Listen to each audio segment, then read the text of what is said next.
Welcome everyone. My apologies that I'm getting this out a little later than I wanted. But again, I ask your forgiveness on just been trying to learn to transition to this online course format. It's been a little bit of catch up for me. But today I'm going to be reviewing the Communication Project 2, your final paper, and giving you some tips on that rough draft that's going to be due instead of the conflict assignment. So let's open up the rubric for the assignment. First off, what are you doing? You've already picked a topic that's related to healthcare, communication, or both.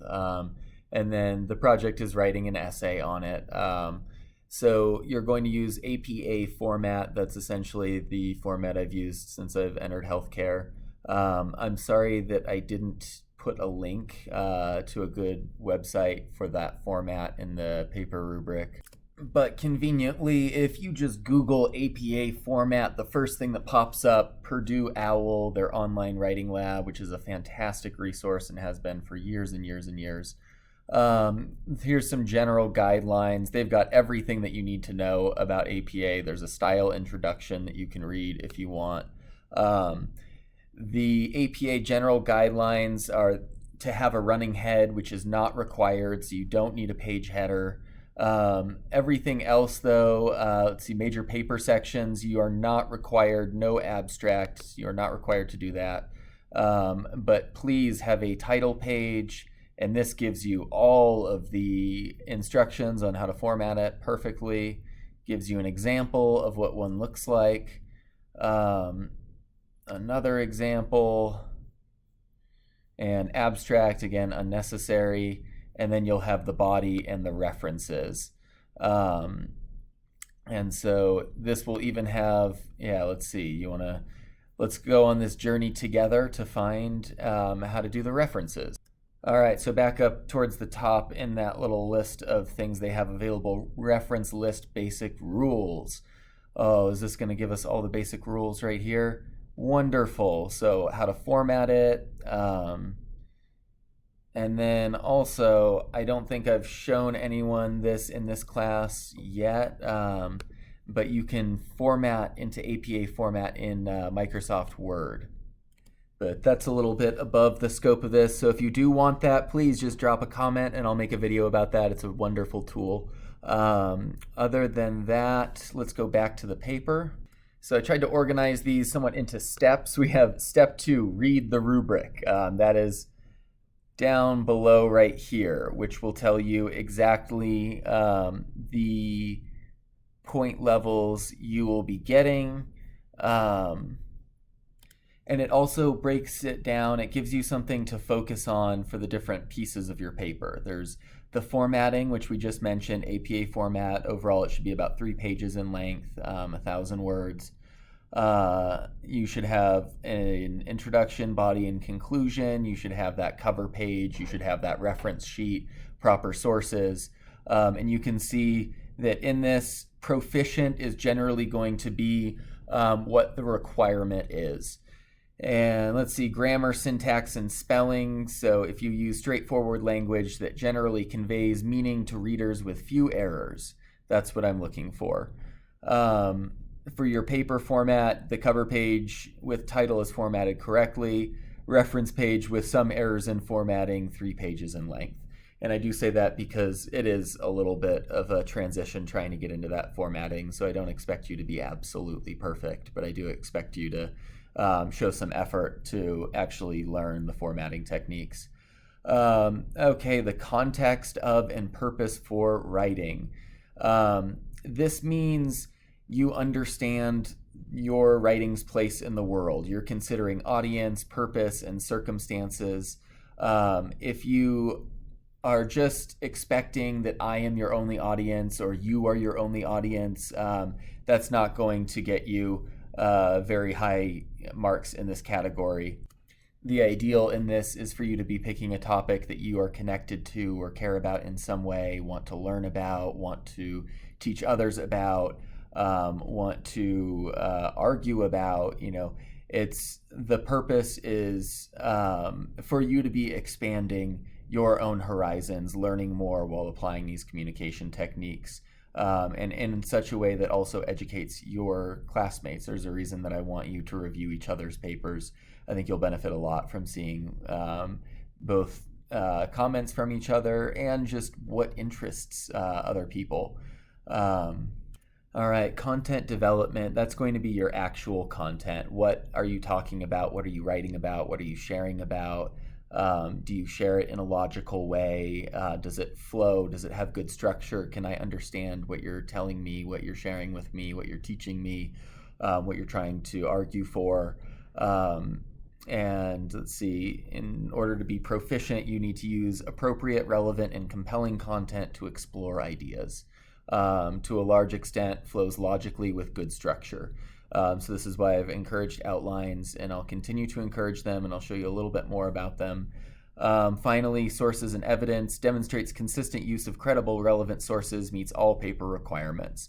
So if you go above and beyond, you'll find yourself in the mastery category. But let's keep moving along.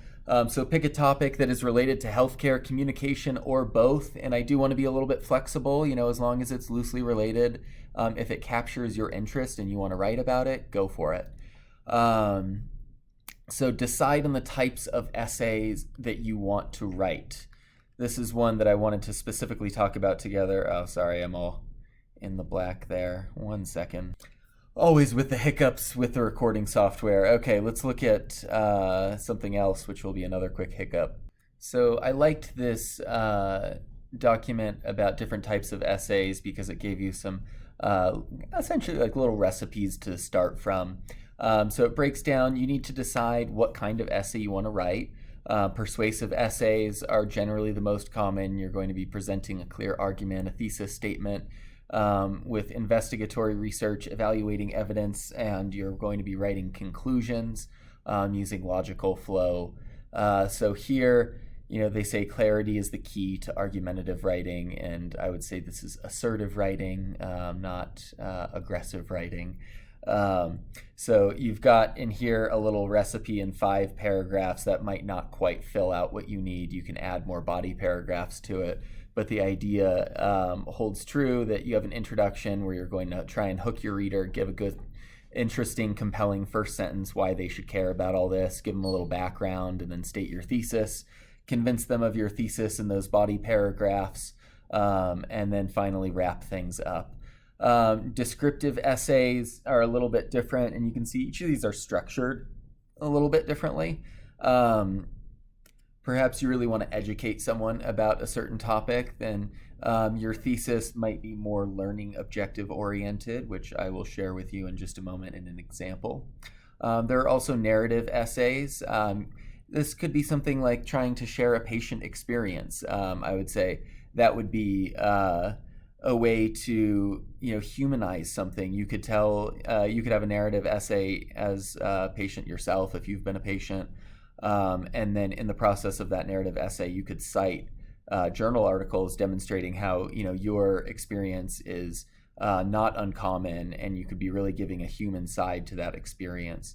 An expository essay, this is something that investigates an idea or theory, and this is something that is going to be vague, and I will say if you do attempt it, it will be more difficult to score well on an expository essay because it lends itself to walking off the garden trail, which I think you all know I love to do. But this will give you a little bit, if you do want to attempt it, this gives you a little bit of a sample of structure.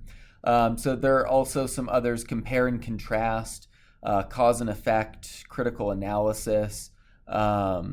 Those are all going to be essays that I think would probably be better for you than an expository essay, and you're all welcome to attempt those. And I'm not saying don't do an expository essay, I'm just saying it's a little bit looser of a style and it's not going to be quite as helpful in my opinion. And while we're down in here, this little choosing paragraphs patterns, it's in this link that I sent you. If you just click, boom, right there, the course is Lumen Learning, and here we are. I just felt that this was really, really helpful in terms of giving you little recipes for think of your paragraphs as ideas that you want to share. A sentence is a thought, a paragraph is an idea. These are little recipes or patterns that can help you share those ideas depending on what type of idea it is. So if the purpose is narration to tell a story or relate an event, then they've got introductions, tell a story that makes a point, give background, show sequences of events. And as you go down, you see description, example, definition, process analysis, division, compare, contrast, cause and effect, problem solution. And what I want you to really focus on is that this is the same thing as the essay types, essentially. That each paragraph is its own little mini essay, just with a couple sentences. I think I talked about this in the other, lecture 4, part 2. I hope I'm referencing correctly when I was trying to give you a little bit of direction. When I was saying that it's all recursive, it's repeating. Maybe a word is the simplest possible thought, but then a sentence is a thought, and then you compile it together, a couple of thoughts, and make a paragraph. And if that doesn't, those thoughts don't quite get across your whole idea, you use a little sub-idea for that paragraph and another sub-idea for another paragraph. And if that's not quite enough, you can go further and have chapters that share ideas that get broken down into different paragraphs and sentences, and then books, and then volumes of books. So it's the same thing here, just different paragraph patterns, or you have different goals for each of the paragraphs. And now we're going to go into creating a thesis, which is something that I think is essential for any of your papers, no matter what style you plan to write in. And looky there, the Purdue OWL lab, what a surprise. So even here, OWL gives wonderful different types, breaks things down into 3 different general categories: an analytical paper, an expository paper, and an argumentative paper. It says all 3 of those you definitely need a thesis statement, but even if you are using different writing styles, a thesis statement really helps the reader understand what they're reading, what you're talking about. So here's a little bit of information. Your thesis should be specific. It should cover only what you will discuss in your paper and be supported with specific evidence that you later bring up. The thesis statement usually appears at the end of the first paragraph, and your topic may change as you write, so you may need to revise your thesis statement to reflect exactly what you've discussed in your paper. And I will say that is almost a certainty that what you write will change a little bit along the way, so don't be afraid to revise your thesis. I would say treat your thesis like a draft and revise it again at the end, just like the rest of your paper. All right, so they give some good examples, and that's pretty much it for their thesis statement tips. But if you look right here, they have all sorts of different tools for you. Developing an outline, reverse outlining, I don't even know what that is. But these are their tools. I have my tools, and I'm going to share some of mine with you. All right, so back to the assignment paper. Research your thesis using library databases and catalogs for at least 2 sources and the internet for at least 1 more. And that is a minimum. You're welcome to use more. Please don't give me 20 sources in a 10-page paper. But if you have something really compelling, I don't want to limit you. My apologies that I haven't included the link in there. I guess I'll have to revise this and add a couple more links for all of you. Next up, create an outline that shows how you will accomplish the goal of your thesis. So bear with me on this example. If I was writing a paper about the sum of 1 plus 2 plus 3 plus 4, my outline would have an intro about what I'm trying to prove and why. It would bring that up. And then first paragraph would be 1 plus 2 equals 3. The next paragraph would be 3 plus 4 equals 7. The last paragraph, that 3 plus 7 equals 10. And then the conclusion would say that I have concluded that 10 is the answer to this question through the simple addition demonstrated above. That's as basic as possible, but if you just put your ideas instead into those numbers, that's how a paper works. I'm sorry if that's too mathematical, but that's the best way I could think of it, other than showing you outlines of my own. So this is for a course that I was writing on human trafficking. You can see I keep some information. It's about Florida also having specific requirements for the course. So I create learning objectives, and these are essentially, my thesis statement is after completing the course, the reader will be able to accomplish the learning objectives. And then these are all kind of little sub-thesis statements. Define human trafficking and differentiate between its various forms. Identify factors that place, I'm not going to read every single one, but I come up with these objectives, and then I decide, okay, what do I need to do to accomplish number one? Define human trafficking and differentiate between its various forms. None of you can even see that. Oh, darn. Give me a second. Okay, here we are. Sorry about that. So here are the learning objectives I was talking about. My thesis is that the reader will be able to accomplish the objectives, and then each objective is its own mini thesis. And you can see it's all briefly worded in good old healthcare-ese. And would you look at that, I made it through to this next window without any hiccups. So then I turn this into a content outline. This doesn't necessarily need to have all this text off the bat. This is just my final version of the content outline. I can guarantee you it started with overview. Write a little bit about human trafficking and what the course is. And here it is. It talks about the course. It talks about, this is my hook, essentially. It's not just a despicable crime. It's an emerging health concern. 90% of human trafficking survivors have contact with healthcare providers during their abuse. Anyway, I'm not going to go down the rabbit hole of what human trafficking is and what this course is, but you can see I break down each thing into its subsequent components and I define them. Like, who are the frequent victims of human trafficking? What's the extent of human trafficking? How do you assess patients for human trafficking?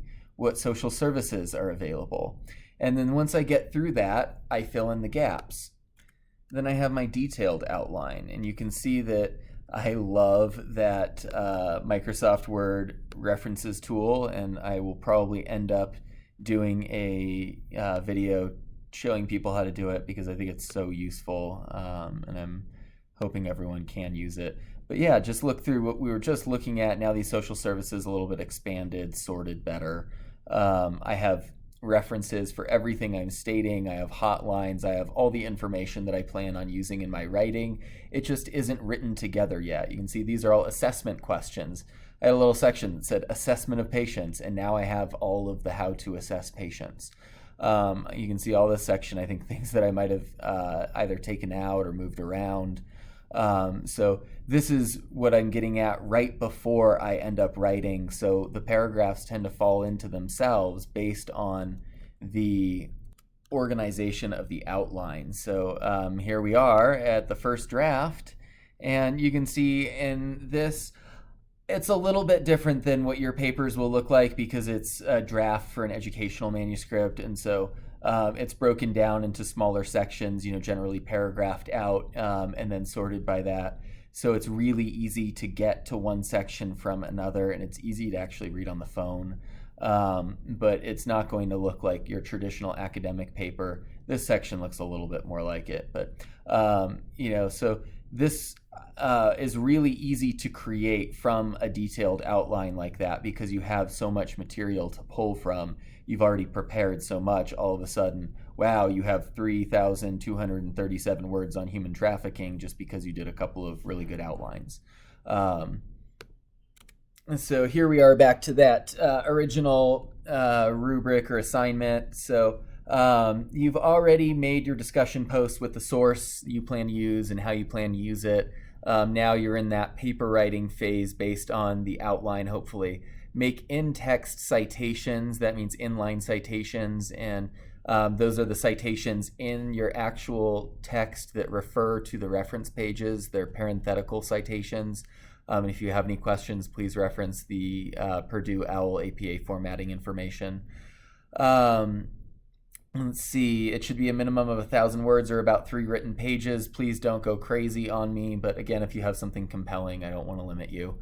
If you're significantly under that, or if it feels like your ideas are really underdeveloped, you will see me commenting about that. And my goal is to get comments out on as many papers as possible by Sunday, which is that review date where you should also be getting it back.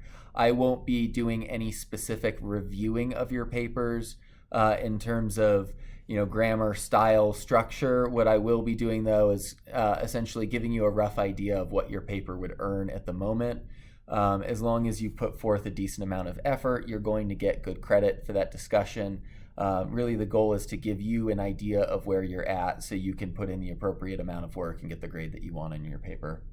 So write your paper up, compile your reference page, edit it, send it to a friend if you want, proofread it one last time, submit it before the deadline. And I would say really take to heart any of the comments that you receive from other students. I'm really encouraging you to go into some depth and help your fellow students get good grades on your papers.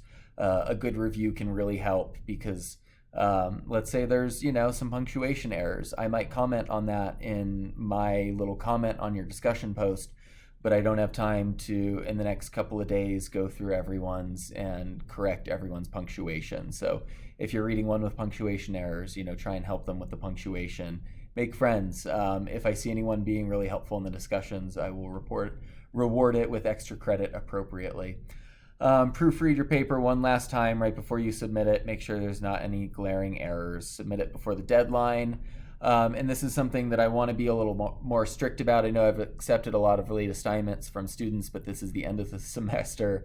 I'm going to be under the gun grading a lot of work, so I can't accept late assignments outside of my policies. And my policy will be late submissions will be accepted only until the last available due date on Canvas, which I believe is Friday. And 10% will be deducted from the final grade. So it is due on Wednesday at midnight, and after that it will be 10% off. After that it will be 20% off. After that I cannot accept it. Your final score will correspond to your rubric score, adjusted at my discretion. And you can see the rubric score gives a little bit of wiggle room in each category too. Did you just barely hit proficient, or are you really proficient? You're getting ready to move up to mastery. So I'm going to try and really apply this rubric to give a little bit more objective feedback that I think will be more useful to all of you. In terms of studying for the final, I don't have any grand recommendations other than perhaps rewatch these lectures on double speed, because this has really covered the majority of the course information. Other than that, please let me know if you have any questions. I'll be having office hours this week and office hours on 2 p.m. on finals week on Friday as well. So you're welcome to drop in for either one. Thank you everyone for participating in this course. It's been wonderful working with you. I hope to see you in future courses and out in the workplace.